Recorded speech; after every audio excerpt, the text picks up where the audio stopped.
This is the Arctic. It comprises nearly 6% of the Earth's surface and is about the same size as the entire African continent. Most of it, however, is an icy ocean and has, for the last 2 to 4 million years, been a vast frozen wasteland, largely uninhabited by humans. Recently, however, due to the effect of climate change, ice has been retreating in the Arctic Sea at such a staggering pace that some believe the Arctic may be completely and utterly ice-free by the year 2050. While this poses a risk to humans as a result of rising oceans and undesirable effects on marine ecosystems for several countries, this Arctic melting is opening what some have called the scramble for the Arctic.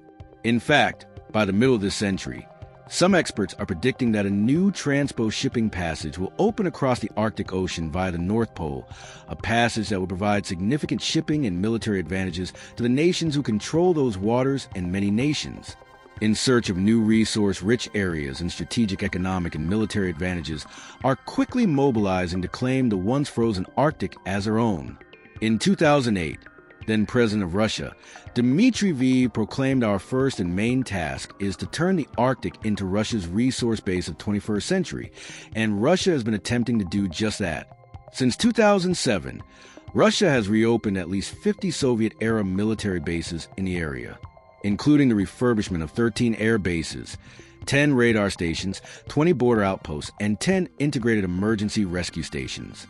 Other Arctic states aren't holding back either.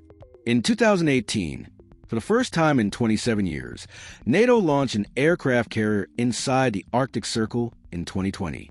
For the first time since the Cold War era, British and American warships entered the Barents Sea.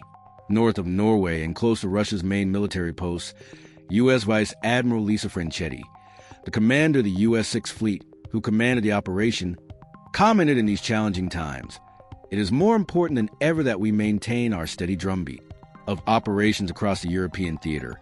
We remain committed to promoting regional security and stability while building trust and reinforcing a foundation of Arctic readiness." In March of 2022, Norway conducted its largest military exercise inside the Arctic Circle since the Cold War. This race where Arctic supremacy is now being called a new Cold War. But who really controls the Arctic, and why does it matter? Let's find out.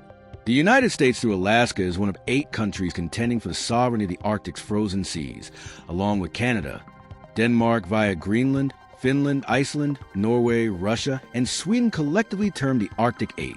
Many of these countries have already filed legal petitions to a UN body, claiming portions of the huge Arctic seabed as their own. In today's resource-constrained world, timeliness could mean the difference between a profit or a loss for cargo traveling between Asia and Europe. The traditional shipping routes from Asia travel south through the Strait of Malacca, west through the Indian Ocean, and then north through the Suez Canal, a sailing distance of nearly 20,000 kilometers that takes 29 days to complete.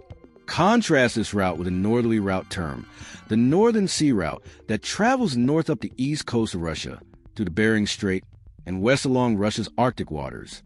Not only are distance and fuel savings estimated to be as high as 50%, but the 29-day traditional voyage just takes 10 days, and the sailing distance would be a staggering 11,000 kilometers less than the southern route. Additionally, by cutting straight across the Arctic via a potential transpo passage, it's estimated that a further 2 days could be saved as a result over the last decade alone. With Arctic ice thinning quickly, we've seen cargo transported along the Northern Sea Route grow by nearly 20 times. Unsurprisingly, as usage of these northern shipping routes increase dramatically, we see many of the nations who are part of the Arctic 8 seek to lay claim to the Arctic and its waters.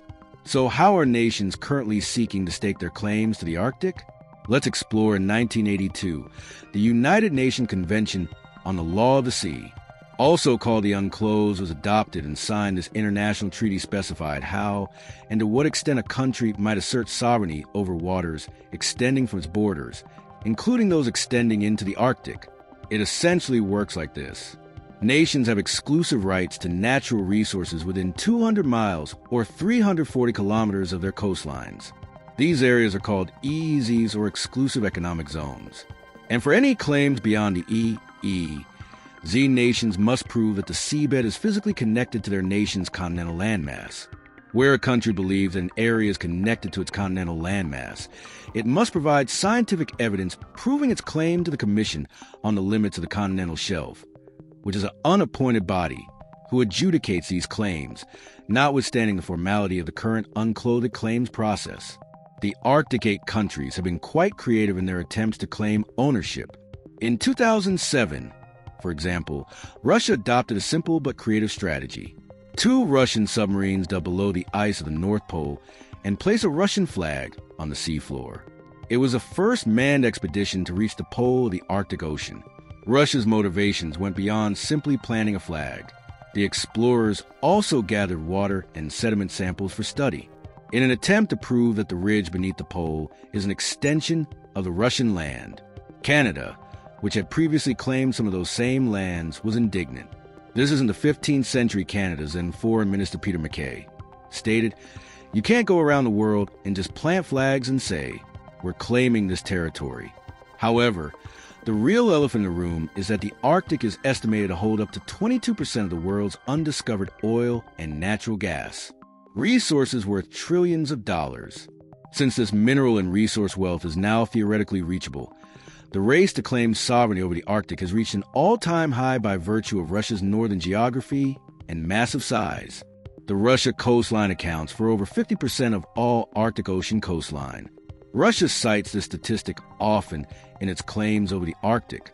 In August 2015, the Russians upped its commitment to Arctic ownership, and relying on unclosed claimed a significant portion of the Arctic Ocean as being adjacent to its continental shelf. The United Nations dismissed the claim due to a lack of sufficient scientific evidence. However, in 2015, Russia again claimed 463,000 square miles of territory, including the North Pole, citing new data. The claim remains outstanding. So what is the solution to this ongoing dispute?